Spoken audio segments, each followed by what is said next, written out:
Church on the road की तरफ से आप सबों को सलाम जी। तो नौजवान, आज फिर हम खुदावंद के जिंदा पाक कलाम में से सीखेंगे। बेशक आज का दिन बहुत ही खूबसूरत दिन था, क्योंकि आज संडे का दिन था और हम सब चर्च गए और खुदावंद के फजल से खुदा ने बहुत बरकत दी। आज मेरे साथ निकल गए खुदावंद का जिंदा पाक कलाम मुकाशफा, और उसका 12 बाब उसके 11 आयतें मुबारका खुदा के पाक कलाम में लिखा है। और वो बरा के खून और अपनी गवाही के कलाम के बायस उस पर गालिब आए, और उन्होंने अपनी जान को अजीज ना समझा, यहाँ तक कि मौत भी गवारा की।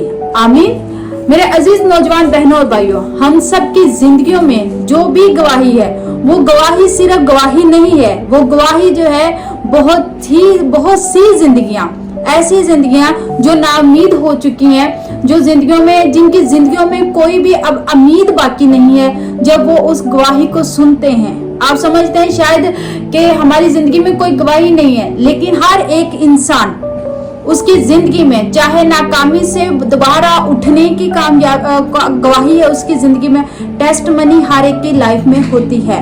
सिर्फ हमें उसको पहचानने की जरूरत होती है। कभी हमारी जिंदगी में ऐसा दर्द होता है, कोई मुश्किल की होती है, कोई नाकामी की होती है, कोई परेशानी की होती है, कोई जॉबलेस होता है उसको जॉब मिलती है, कोई ऐसा बीमार होता है जहाँ पे डॉक्टर भी जवाब दे देते हैं, लेकिन वो एक गवाही उसके लिए बन जाती है जब वो उस बीमारी से उठ खड़ा होता है। ऐसे ही नौजवानों, बहुत सी ऐसी और भी गवाहियां हैं कि कोई बेऔलाद होता है और उसको उम्मीद नहीं होती, लेकिन खुदा ऐसा मौजज़ा करता है कि वो खुदा से बरकत पर बरकत पाता है, सरफराजी पाता है।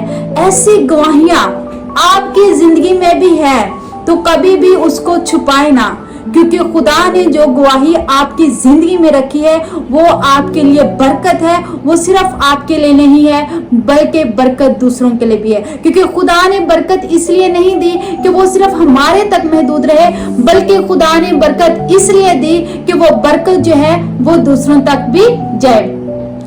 इसी तरह खुदावंद के मुकद्दस पाक कलाम में मरकस की इंजील में हम देखते हैं कि जब यीशु मसीह ने एक आदमी को जिसमें बदरूहें थी उसको निकाला, तो यीशु मसीह ने उसको कहा कि जाओ और ये सबको बताओ और अपने आप को पाक भी करो, अपनी गवाही दूसरों से शेयर करो कि किस तरह से खुदा ने मुझे निजात दी है। तो देखें कि खुदा ने उसको क्यों कहा कि वो शेयर करे, क्योंकि अगर वो बताएगा कि मुझे खुदा ने पाक और साफ किया है, मैं अब बिल्कुल ठीक हो गया हूं, तो क्या होता है कि इससे सुनने वाले जो हैं वो भी बरकत पाते हैं। हो सकता है आज हमारे करीब, हमारे इर्द गिर्द कोई ऐसा इंसान हो जिसको जरूरत इस चीज की हो, जो अभी इस वक्त ऐसी कंडीशन में है कि वो बिल्कुल ना उम्मीद हो चुका है, जिसको किसी चीज की कोई उम्मीद नहीं रही।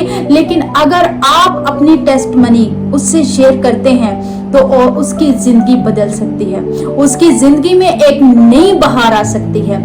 एक गवाही जो है किसी की भी जिंदगी में एक नया होप पैदा कर देती है, और जब किसी की जिंदगी में एक नया होप आ जाता है तो वो फिर से उठ खड़ा होता है। वो उसी को कहते हैं कि उम्मीद की एक किरण। आप किसी के लिए एक उम्मीद की किरण बन सकते हैं, एक रोशनी बन सकते हैं।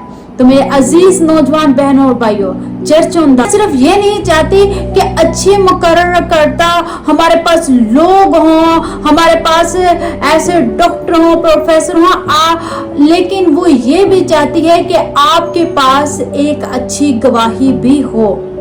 आज आपके पास एक अच्छी गवाही होना भी बहुत जरूरी है। याद रखें कि हो सकता है लोग आपका वाज भूल जाए, आपका दिया हुआ मैसेज, आपका दिया हुआ सरमन भूल जाए, लेकिन आपकी बदली हुई जिंदगी कभी कोई नहीं भूलेगा। लोग भूल जाते हैं, कलाम सुनते हैं और भूल जाते हैं, लेकिन जब आप अपनी जिंदगी की टेस्टमनी किसी से शेयर करते हैं, वो टेस्टमनी नहीं भूलते। वो नहीं भूलते कि खुदा ने आपकी जिंदगी में कैसा काम किया है, खुदा ने आपको कैसी बरकत दी है। चर्च ऑन द रोड नौजवानों, अगर आज आपकी जिंदगी में कोई भी मौजज़ा है, कोई भी गवाही है, तो उसको दूसरों से शेयर जरूर करें। हो सकता है आपकी उस गवाही से, आपके उस मौजज़े से उसकी जिंदगी बदल जाए। किसी एक की नहीं बल्कि बहुतों की जिंदगी बदल सकती है आपकी गवाही से। तो आज हम ये फर्स्ट पार्ट है, तो खुदा के फजल से हम कल मैं खुद अपनी टेस्ट मनी आपसे जरूर शेयर करूंगी। आज के कलाम के वसीले से खुदा हम सबको बहुत बरकत दे। God bless you all.